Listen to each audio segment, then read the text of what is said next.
Hey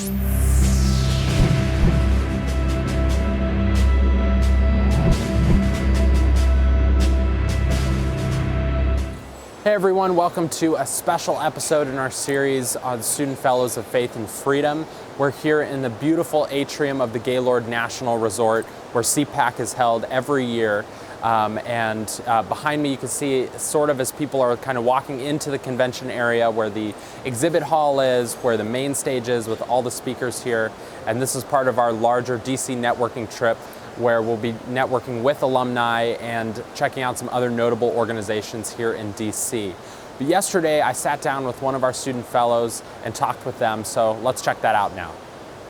All right, Alexis, hey, thanks for being here. Thank you for having me. Yeah, here at CPAC in the exhibit hall. And so a few questions for you. One of the standard ones that we've been asking over the past few weeks is kind of what is a political issue that you've taken interest in over the past few weeks? Over the past few weeks? Well, Doug, at the beginning of February, in that first week, the National Prayer Breakfast was held. And since then, I've been thinking a lot about what civility looks like in our current political climate, particularly with regard to those politicians kind of at the upper levels and how it seems as though that civility has atrophied.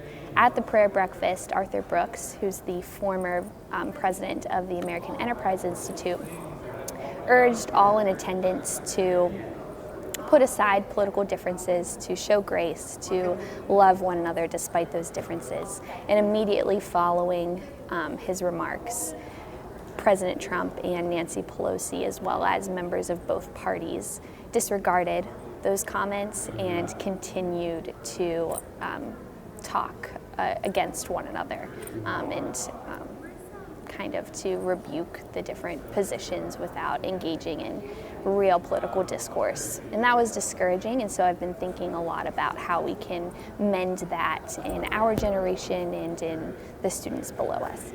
Right, and then kind of switching gears, what are you looking to do post-graduation?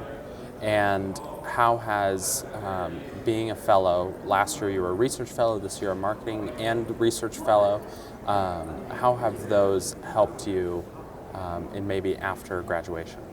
So after graduation, I hope to go to law school. I want to get a law degree, practice for a couple of years, and then return and work at a law school as a legal professor.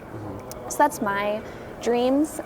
Being a fellow for the Institute, I think, first of all, as a research fellow, I kind of gained stronger research skills, which will be applicable in the legal field. But more importantly, I think that I've really learned how to think critically. We bring in a lot of speakers for our students to hear, and when we do so, we want to think critically about the topics that they're going to discuss and whether or not those are things we want our students to engage with. So that's been really interesting. Yeah. And last question, what are you looking forward to about the DC networking trip and all the students that have come with on the trip? Yeah, so there are a ton of opportunities while we're here. There are the speakers here at CPAC themselves. We have Vice President Mike Pence speaking, so it'll be interesting to hear him.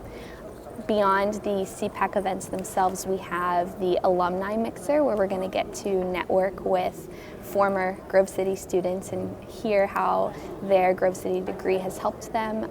They're really invested in the students and really want to be able to help them out. So talking with them is always interesting. And then we also have the opportunity to visit different institutions here in DC. So I will be visiting the Institute for Justice and getting to hear their mission. And I think that that will be really cool, so I'm excited about that. All right, Alexis, thanks so much for joining this week. Thank you for having me.